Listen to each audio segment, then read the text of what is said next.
Hello guys, welcome to career media once again. My name is Gulshan Jha और आज हम बात करने वाले हैं नीट पीजी 2020 की कुछ और अपडेट्स के बारे में। देखेंगे कि रीसेंट अपडेट्स क्या क्या हैं, कौन कौन से स्टेट से रीसेंट अपडेट्स आ रही हैं।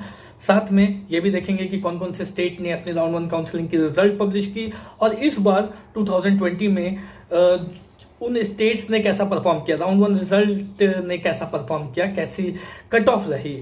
साथ में हम डीएनबी पे भी नजर डालेंगे और देखेंगे कि डीएनबी में कुछ सीट मैट्रिक्स पे नजर डालने की कोशिश करेंगे कि कौन कौन से ब्रांचेस में कितने कितने सीटें हैं और कितने कितने लगभग हॉस्पिटल्स हैं इन ब्रांचेस में। तो चलिए स्टार्ट करते हैं वीडियो को। सबसे पहले बात करते हैं नीट पीजी 2020 अपडेट्स के ऊपर में। मध्य प्रदेश और उत्तराखंड ने अपनी राउंड वन काउंसलिंग के रिजल्ट कल 3 मई 2020 को पब्लिश कर दिया है। उससे पहले यूपी ने भी अपनी रिजल्ट पब्लिश कर दी थी और एक हिमाचल स्टेट से भी अपडेट है। तो बात करते हैं सबसे पहले एमपी ने, जैसा मैंने बताया कि एमपी ने राउंड वन काउंसलिंग के रिजल्ट 3 मई 2020 को पब्लिश किया। अब एमपी में अगर गवर्नमेंट कॉलेजेस की कट ऑफ देखें तो कहीं ना कहीं पॉजिटिव रही है। ये वन ऑफ द स्टेट है जिनकी गवर्नमेंट कॉलेज की कट ऑफ पॉजिटिव गई है। नहीं तो इस साल अगर देखें 2020 में तो मोस्ट ऑफ द स्टेट्स की जो गवर्नमेंट कॉलेजेस की कट ऑफ है वो कहीं ना कहीं नेगेटिव ही जा रही है। अपर क्लिनिकल की बात कर रहा हूं मैं, सभी ब्रांचेस की बात नहीं कर रहा हूं। जो मोस्ट डिमांडिंग ब्रांचेस है जैसे कि रेडियो हो गई, डर्मा हो गया, मेडिसिन हो गया, पीडिया हो गए, इन ब्रांचेस की मैं बात कर रहा हूं। और अगर साथ साथ में इस बार हम ओबीजी को भी जोड़ देते हैं क्योंकि ओबीजी और सर्जरी 2019 तक जैसा परफॉर्म कर रहे थे उससे काफ़ी ज़्यादा अच्छा परफॉर्म इस बार कर रहे हैं। इस बार उनकी डिमांड बढ़ी है तो ओबीजी और सर्जरी में भी जो डिफ्लेक्शन, पॉजिटिव शिफ्ट देखने की एक्सपेक्टेशन थी वो उस एक्सपेक्टेशन पे खरी नहीं उतरी है। मतलब इस बार ओबीजी और सर्जरी की डिमांड में बढ़ोतरी हुई है। वहीं अगर ऑर्थो की बात करें तो ऑर्थो कहीं ना कहीं एक पॉजिटिव शिफ्ट ली है, ऑर्थो ने एक पॉजिटिव शिफ्ट ली है और ऑर्थो की डिमांड घट रही है इस साल अगर हम देखें तो एमपी में जो गवर्नमेंट कॉलेजेस हैं उनमें ये पहली बार देखने को मिला इस साल, क्योंकि बाकी जो स्टेट्स हैं उनमें नेगेटिव शिफ्ट आ रही थी। तो ये एक पॉजिटिव न्यूज़ भी है और गवर्नमेंट में इन ब्रांचेस ने, अपर क्लिनिकल ब्रांचेस ने एक पॉजिटिव शिफ्ट भी लिया है। साथ में गवर्नमेंट के साथ साथ प्राइवेट कॉलेजेस ने भी यहाँ पे एमपी में राउंड वन काउंसलिंग के रिजल्ट ने पॉजिटिव शिफ्ट ही लिया है। मैं क्यों कह रहा हूँ पॉजिटिव शिफ्ट लिया है, इस बात को देख लेते हैं। सबसे पहले अगर गवर्नमेंट की बात करें तो डरमा एक ऐसी ब्रांच है जिसने सिर्फ नेगेटिव शिफ्ट लिया है, बाकी सब ने पॉजिटिव लिया है गवर्नमेंट कॉलेजेस में। डर्मेटोलॉजी की इस साल 2020 में जो क्लोजिंग रैंक कट ऑफ रही वो सिर्फ 3 ऑल इंडिया स्टेट रैंक 3 रही, जबकि लास्ट ईयर की बात करें तो एमपी स्टेट रैंक 11 तक डरमा खत्म हुई थी। हालांकि डरमा की सीट्स बहुत कम है, एक आध सीट ही है, एक ही कॉलेज में सीट है और इस वजह से डरमा की कट ऑफ कम रहती है और कोई इसमें नेगेटिव शिफ्ट आनी कोई बहुत बड़ी बात नहीं है क्योंकि इसकी सीट ऑलरेडी कम है।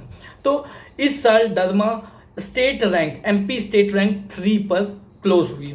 रेडियो की बात करें तो रेडियो 29 एमपी स्टेट रैंक पे क्लोज हुई, लास्ट ईयर भी 29 पे ही क्लोज हुई थी। Medicine 73 state MP state rank पे क्लोज हुई, जबकि लास्ट ईयर 48 पे क्लोज हुई, तो पॉजिटिव शिफ्ट आई है। पीडिया की बात करें तो पीडिया एमपी स्टेट रैंक 95 पे क्लोज हुई, last year MP state rank 88 पे क्लोज हुई थी। गवर्नमेंट कॉलेजेस की मैं बात कर रहा हूं। ऑर्थो की बात करें तो ऑर्थो एमपी स्टेट रैंक 161 पे क्लोज हुई, लास्ट ईयर 115 पे क्लोज हुई। तो डिफरेंस देख सकते हैं आप, लगभग 45 का डिफरेंस है इसमें एमपी स्टेट रैंक में। ओबीजी की बात करें तो 166 पर इस साल क्लोज हुई है, एमपी स्टेट रैंक 166 पर क्लोज हुई है, लास्ट ईयर 140 पे क्लोज हुई थी। मतलब 26 का पॉजिटिव शिफ्ट है, 26 स्टेट रैंक का पॉजिटिव शिफ्ट है। सर्जरी की बात करें तो एमपी स्टेट रैंक 202 पर क्लोज हुई, लास्ट ईयर 2019 में 211 पे क्लोज हुई थी। तो ये तो बात हुई एमपी की गवर्नमेंट कॉलेजेस की। अब आते हैं उत्तराखंड की भी राउंड वन काउंसलिंग की रिजल्ट पब्लिश हुई। गवर्नमेंट ने नेगेटिव शिफ्ट लिया है उत्तराखंड में। हालांकि उत्तराखंड में सिर्फ एक आध कॉलेजेस ही हैं और government colleges, pure government colleges, तो उसमें गवर्नमेंट कॉलेजेस ने नेगेटिव शिफ्ट ली है। वहीं प्राइवेट कॉलेजेस की बात करें तो प्राइवेट कॉलेजेस ने अच्छा खासा पॉजिटिव शिफ्ट लिया है। यहाँ तक कि अपर क्लिनिकल ब्रांचेस जो हैं वो भी 3000 से 4000 तक की पॉजिटिव शिफ्ट उन्होंने भी लिया है। इवन अगर हम सबसे टॉप ब्रांच की बात करें रेडियो, जिसकी डिमांड सबसे ज़्यादा है, तो रेडियो की अगर हम बात करते हैं तो रेडियो ने भी लास्ट ईयर के मुकाबले 3000 का, मिनिमम 3000 का पॉजिटिव शिफ्ट लिया है। लास्ट ईयर 16000 के आसपास गई थी क्लोजिंग रैंक प्राइवेट कॉलेजेस की। उत्तराखंड में रेडियो ब्रांच के लिए इस साल 19000 क्लोजिंग रैंक गई है। तो ये उत्तराखंड की बात रही। अब आते हैं यूपी पे। यूपी सब कोई को पता है कि हर साल की भांति इस साल भी पॉजिटिव शिफ्ट ही रही यूपी की प्राइवेट कॉलेजेस में। जो गवर्नमेंट कॉलेजेस हैं उनकी बात नहीं कर रहा हूं। अनएक्सपेक्टेड बाकी स्टूडेंट्स के लिए, मेरे लिए एक्सपेक्टेड था, जो मैंने पहले भी अपने वीडियोस में ऑलरेडी बताया हुआ है कि यूपी नॉर्मल रहने वाली है। बाकी लास्ट ईयर्स के अकॉर्डिंग वो नॉर्मल जैसी रहती है वैसी ही रहेगी। इस साल भी वो उसी तरीके से रही। 70,000 रैंकर्स को यूपी में ऑर्थोपेडिक्स 22 लाख की फीस में मिल गई। इससे बड़ी बात और क्या होगी। तो ये यूपी की बात रही। अब बात करते हैं कि यूपी की रिजल्ट आने के बाद आज 4 मई 2020 शाम के 4 बजे तक में स्टूडेंट्स की अलॉटमेंट लेटर पब्लिश कर दी जाएगी। वो स्टूडेंट्स 4 बजे के बाद अपनी अलॉटमेंट लेटर डाउनलोड कर सकते हैं। अलॉटमेंट लेटर में उनके प्रोसेस दिए रहेंगे कि किस तरीके से उन्हें प्रोसीड करनी है। अगर कोई प्रोसेस को समझने में मुश्किल आती है तो नोडल ऑफिसर का नंबर दिया रहेगा। उस नोडल ऑफिसर को आपको कॉल करना है। कॉल करके उस प्रोसेस को अच्छे तरीके से, अच्छे ढंग से समझना है कि कितने पैसे उन्हें जमा करने हैं। हालांकि 10 लाख रुपीस उन्हें जमा करना है और यूपी में किसी कॉलेज के लिए 10 लाख रुपीस जमा नहीं करना है। किसी कॉलेज के अकाउंट में 10 लाख रुपीस जमा नहीं करना है। यूपी के केस में ये 10 लाख रुपीस डीजीएमई को सबमिट करना है, डीजीएमई को पे करना है। अब ये डीजीएमई क्या करती है कि स्टूडेंट से जो 10 लाख रुपीस है वो लेकर के सीट उनको टेम्पोररी एडमिशन दे देती है। और उसके बाद यदि अपग्रेडेशन में वो स्टूडेंट्स जाते हैं और अपग्रेडेशन में कोई सीट अपग्रेड होती है तो यूपी डीजीएमई इसी 10 लाख रुपीस को जो उन्होंने स्टूडेंट से लिए हैं वो उस कॉलेज को सेंड कर देती है डायरेक्टली कि वो अब उस कॉलेज में एडमिशन लेंगे, क्योंकि उन्हें दूसरी सीट अलॉट हुई है, अपग्रेड हुई है। तो ये 10 लाख रुपए जो उन्हें राउंड 1 काउंसलिंग के बाद मिली थी किसी एक कॉलेज के लिए, वो अब जाकर के दूसरे कॉलेज में अपग्रेडेशन की वजह से जो भी दूसरी कॉलेज स्टूडेंट को अलॉट होती है, अपग्रेड होती है सीट जिसमें भी, उस कॉलेज को दे दिए जाते हैं। तो ये रिस्पॉन्सिबिलिटी डीजीएमई की है। तो डीजीएमई को आपको 10 लाख रुपए मिनिमम पेमेंट करनी है, जैसा कि इंस्ट्रक्शन में लिखा गया। कोई भी प्रॉब्लम आती है तो जैसा मैंने आपको बताया कि नोडल ऑफिसर का नंबर आपके अलॉटमेंट लेटर पे रहेगा। उस अलॉटमेंट लेटर पे दिए गए नोडल ऑफिसर के नंबर को पे आपको कॉल करना है और क्या प्रोसीजर है, कहीं भी आपको दिक्कत आ रही है तो वो आपको पूछना है।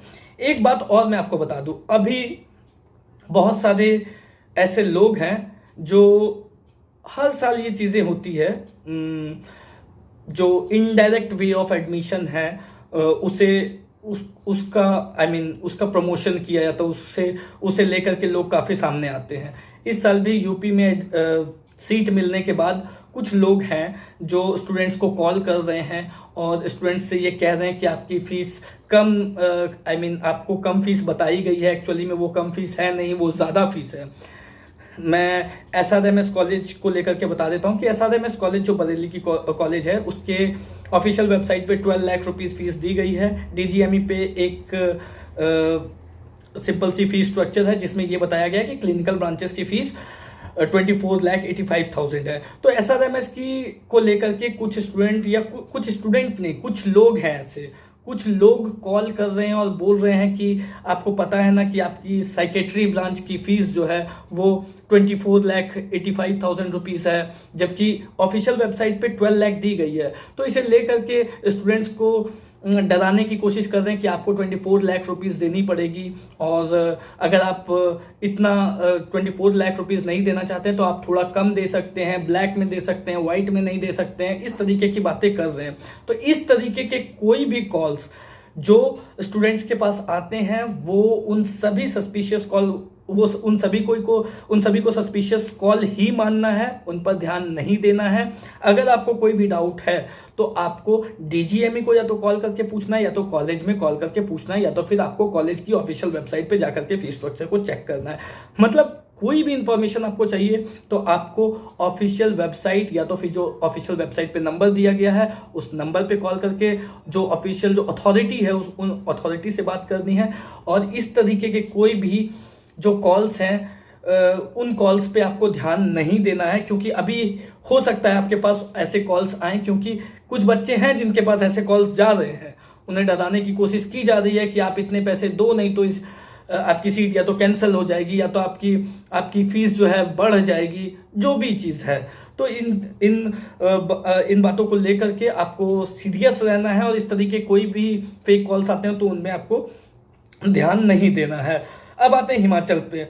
हिमाचल की ऑनलाइन डॉक्यूमेंट अपलोडिंग की जो डेट है वो आज लास्ट डेट है, 4 मई 2020 आज लास्ट डेट है। तो जिन्होंने भी ऑनलाइन अपने डॉक्यूमेंट्स अपलोड नहीं की है वो हिमाचल की आईजीएमसी शिमला वेबसाइट पे जाकर के अपनी डॉक्यूमेंट्स अपलोड कर लें, आज लास्ट डेट है। अब आते हैं डीएनबी पे। डीएनबी की जब हम बात कर रहे हैं तो डीएनबी में हमें मालूम है कि अप्रॉक्सीमेटली 4051 सीट्स जो हैं, सीट मैट्रिक्स के अकॉर्डिंग 4051 सीट्स हमारे पास अवेलेबल हैं। अब अलग अलग ब्रांचेस के लिए अलग अलग नंबर ऑफ हॉस्पिटल्स हैं और अलग अलग नंबर ऑफ हॉस्पिटल्स में अलग अलग नंबर ऑफ सीट्स हैं।